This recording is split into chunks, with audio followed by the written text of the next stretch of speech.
போன வாரம் ஒரு வீடியோ ரிலீஸ் பண்ணியிருந்தேன். அதுல நீங்கள் உலக பிரகாரமான காரியங்களுக்காக கடவுளிடம் நன்றி செலுத்தாதேங்கள். ஒரு வீடு வாங்கிட்டீங்களா, இல்லனா ஒரு ப்ரமோஷன் கிடைச்சிருக்கோ, இல்லனா ஒரு ஐபோன் வாங்கியிருக்கீங்க, இதுக்காக கடவுளிடம் நன்றி செலுத்தாதேங்கள். உடனடியாக சில நண்பர்கள் 1 தெசலோனிக்கர் 5:18 எல்லாவற்றிலேயும் ஸ்தோத்திரம் செய்யுங்கள் அப்படின்னு எழுதி இருக்கே.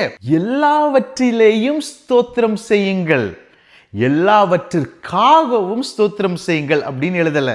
நீங்கள் எல்லாவற்றிலேயும் ஸ்தோத்திரம் செய்ய வேண்டும். உங்களுக்கு கிடைக்கும் தருணத்திலேயும் கிடைக்காமல் போகும் தருணத்திலேயும் எல்லா சூழ்நிலையும் கடவுளுக்கு நன்றி செலுத்த வேண்டும்.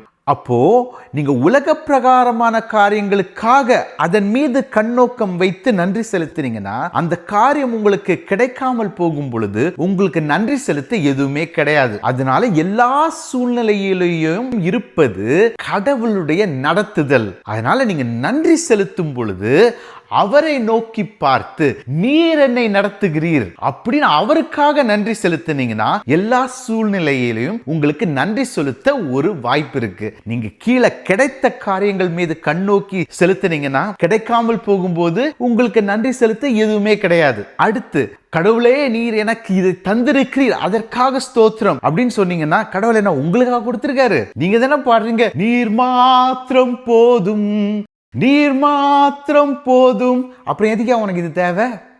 வருஷ கடைசிக்கு வந்திருக்கும். இந்த வருஷ கடைசியில இந்த வருஷத்துலலாம் கடவுள் எனக்கு இதெல்லாம் கொடுத்திருக்காரு அப்படின்னு நினைச்சு நன்றி செலுத்துறதோ இல்லைன்னா சர்ச்சில் எழும்பி ஒரு சாட்சி சொல்றதோ கடவுளுக்கு பெருமை கொடுக்காது.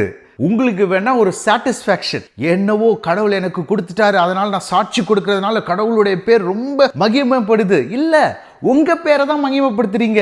எனக்கு கடவுள் கொடுத்திருக்கிறார். உங்களுக்கு சாட்சியாக இருக்கணும்னா அவர் கூறிய வார்த்தைகள் அன்பு செலுத்துறது, அதை உங்கள் வாழ்க்கையில் பிரதிபலிச்சு மற்றவர்கள் கடவுளை உங்களிடம் பார்த்து ஒரு சாட்சி உள்ள ஜீவியமாக வாழுங்கள். அதுதான் சாட்சி. சர்ச்சில் எழும்பி கடவுள் எனக்கு இதை கொடுத்தார் அப்படின்னு சொல்வது பெருமை, சாட்சி அல்ல.